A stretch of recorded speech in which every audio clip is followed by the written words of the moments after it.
Today, we're going to be taking a closer look at the history of the underappreciated Air Jordan 9. After winning 3 championships in a row, Michael Jordan sent shockwaves through the sports world when he announced that he was retiring from the game of basketball. He famously told the press he was fulfilled and felt that there was no more to accomplish in his career as a basketball player. Whether his reason for retiring is true or not, he wasn't done with sports, and several months after his widely publicized retirement, Michael Jordan would send shockwaves to the sports world once again when he signed a contract with the Birmingham Barons, a minor league baseball team affiliated with the Chicago White Sox. Fun fact, Nike actually made a baseball cleat for Michael to use during his short-lived baseball career. But before his first retirement, Michael Jordan and his peers, specifically the 1992 Dream Team, helped usher in a new era of basketball. And thanks to this, basketball's popularity skyrocketed and became an international phenomenon. And with basketball becoming a beloved global sport, naturally, basketball's biggest star, Michael Jordan, also became an international phenomenon. And that's where the story of the Air Jordan 9 begins.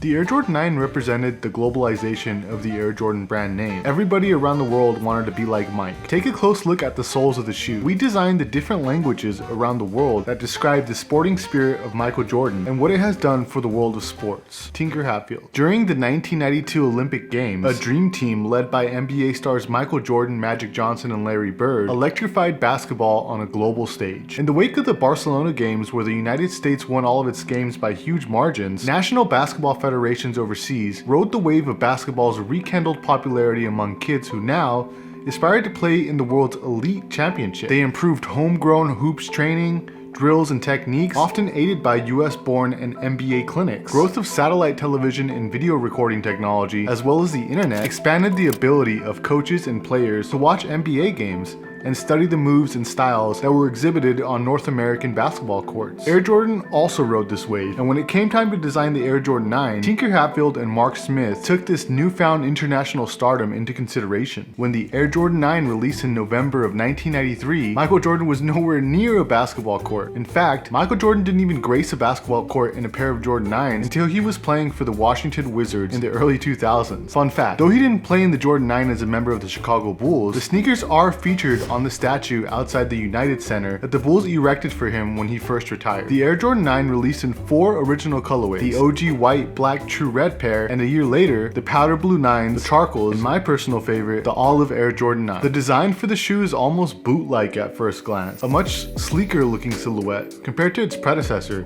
the bulky Air Jordan 8. I think the lace holes and the speed lacing system is what gives it a boot feel to me. However, the sneaker did carry over a design element from the Air Jordan 8, the infamous neoprene sock booty. One of the standout details of this silhouette is the red Jumpman Globe logo on the pull tab, which is a nod to Air Jordan and basketball itself going global. There is, of course, the most iconic attribute on the shoe, the unforgettable Air Jordan 9 outsole. And man, it is beautiful to look at. Straight away, you can see the star and Jumpman logo in front of a giant 1994 graphic because the shoe was released in 1994. To the left of that, you will see kanji lettering that means world, and Japanese hiragana spells out sports, so like world sports. Right beneath that, there's a zigzag line that is actually a tribute to the Jordan 5 shark tooth design detail. Moving our way to the top left, you'll see a globe graphic, and to the right of that is where things get really cool. Each shoe has 5 words embedded into the outsole, 10 words total in 7 different languages. Each word speaks to MJ's way of living on and off the court. We were talking about competition, about winning. The approach to basketball, and those same terms meant more than just basketball. They should be viewed as a blueprint for a good life. Mark Smith.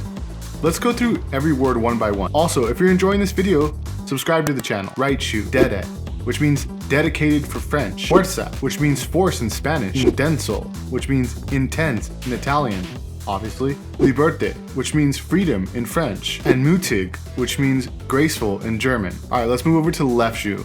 And it starts off with some Russian, which honestly, I can't even pronounce it. I think it just says sport. So sport, which means sport in Russian. Uhuru, which means independence in Swahili. Again, I can't even pronounce this word, but it means freedom in Russian. Athletisch, which means athletic in German. And mundaji, which means hope in Swahili. Wow. I hope I didn't offend anybody by the way I pronounce those. I'm trying the best I can here. As for the marketing of the shoe, Nike flexed its genius marketing muscle with the John Kilroy campaign, a series of ads promoting the shoe. The most memorable commercial from the campaign is one that features Steve Martin and debuted during the 1994 Super Bowl between the Cowboys and the Bills. Let's have a look.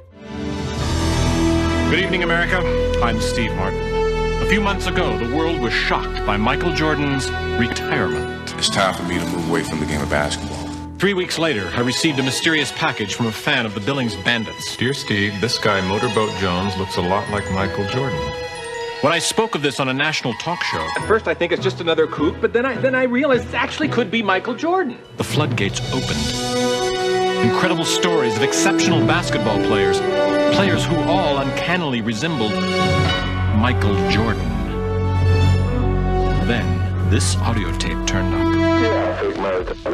There are some awesome non-OG Air Jordan 9 colorways, but one of the bigger moments for the Air Jordan 9 in my opinion was the Kilroy pack back in 2012. 6 separate colorways of the Air Jordan 9, each one based on a fictional alter ego of Michael Jordan created in the original Kilroy ad campaign. The pack includes the Air Jordan 9 Johnny Kilroy, the Fonte Montana, the Bentley Ellis, the Slim Jenkins, the Motorboat Jones, and the Calvin Bailey. Some honorable mentions for non-OG colorways are the Jordan 9 Birmingham Barons, which obviously pays tribute to MJ's time with the team, the Dorenbeckers, which was made in collaboration with 11-year-old Oswaldo Jimenez, a patient at Dorenbecker's Children's Hospital. The design incorporates details about Oswaldo, like the tongue, which reads pollito, which means little chicken in Spanish. The sock liner has a feathery-like texture, also paying tribute to that same nickname his parents gave him. The red and green outsoles honors his hometown of Querétaro, Mexico. All in all, I love the Dorenbecker program that Nike does, and it's always fun to see what these kids come up with. Maybe we'll do a video dedicated to all the Dorenbecker Jordans in the future here. So aside from the occasional retro here and there hasn't been much noise surrounding the Air Jordan 9. Do you think Jordan Brand has something big in store for the silhouette? I wouldn't mind a Jordan 9 olive retro. That's my favorite colorway of the Jordan 9. That would be awesome, especially if they did a high count inventory of it. You know, like they did the cool gray 11s recently. It was real easy to cop. I hope they do that with the Jordan 9 olive because that's the best colorway. But hey, if you want to learn more about the history of Jordans, I'm gonna go ahead and link a playlist here. With this video, we've now covered 1 through 14. So if you'd like to binge watch the history of Jordans from